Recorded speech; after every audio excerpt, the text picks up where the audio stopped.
Leurs photos racontent les moments les plus difficiles de l'histoire du XXe siècle.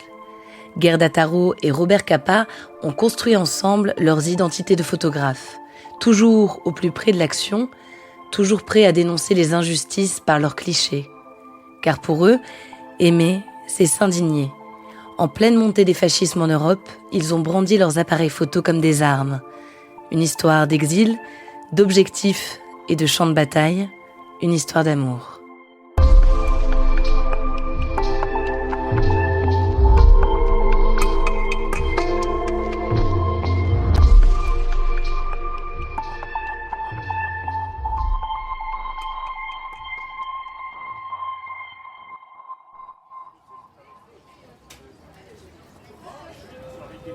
1934, Paris.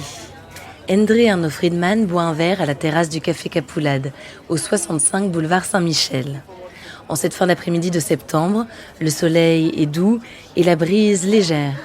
Cela fait quelques mois que le jeune Hongrois foule les pavés de la ville lumière. Endre vient de Budapest. Il a passé quelques années à Berlin avant de fuir la montée du fascisme. Depuis son arrivée, il se fait appeler André, à la française.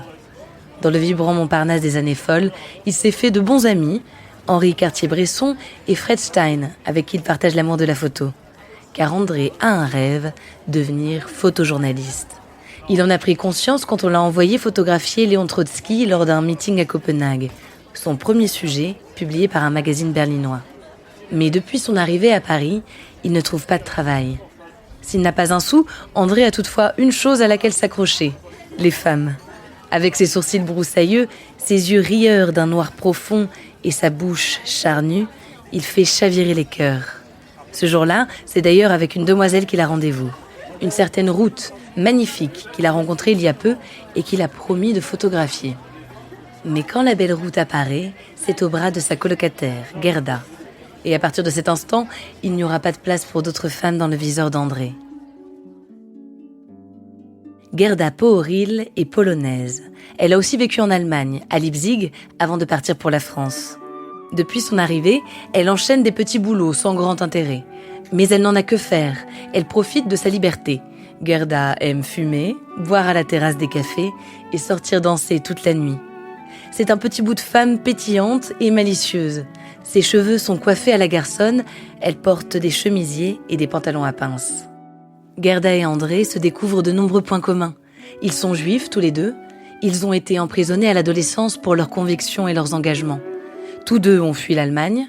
Ils partagent la même passion de la politique et le même idéal de justice. Désormais, ces deux-là passeront tout leur temps ensemble. Gerda se met à la photo pour être toujours plus proche d'André. Elle s'avère très douée. Quand André, qui a du mal à se faire un nom, se trouve découragé, Gerda a une idée lumineuse. Elle crée de toutes pièces un personnage selon les exigences des agences de photos. Ils ont ignoré André Friedman, ils adoreront Robert Capa. Un Américain très élégant, aux cheveux gominés.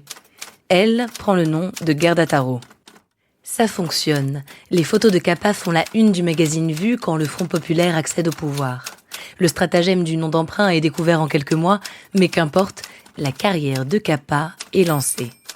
Gerda obtient une carte de presse et ils partent tous les deux pour l'Espagne.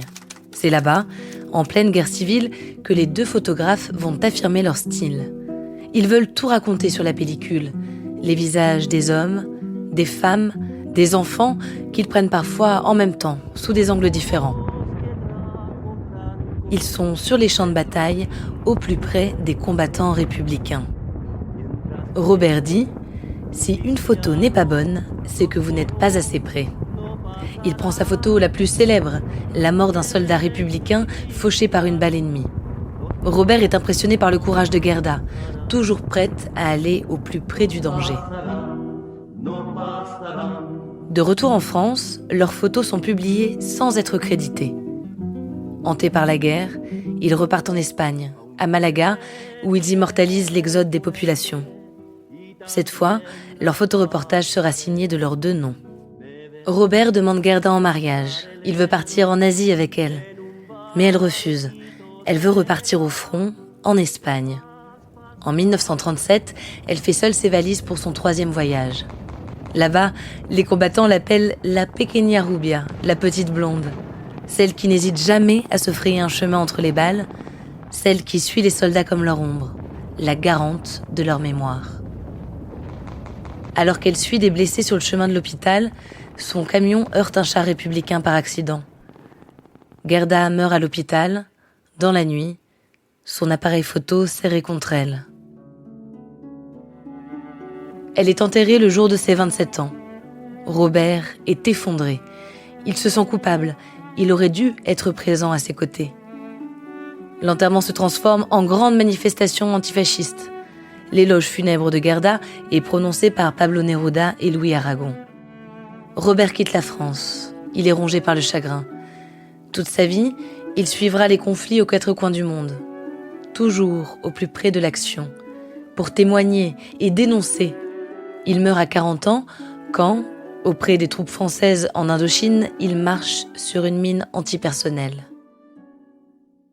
Pendant des années, Gerda Taro sera connue uniquement pour sa mort tragique et sa relation avec Robert Capa.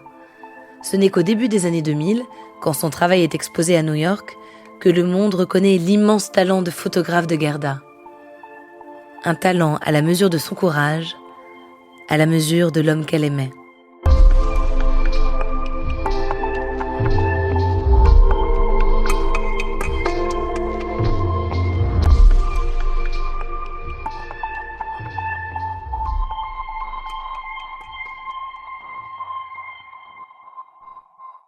Merci d'avoir écouté cet épisode de Love Story. Je m'appelle Alice de Roide et j'aime les histoires d'amour. Qu'elles soient fusionnelles, chaotiques ou tragiques, elles parlent toutes d'un même sentiment.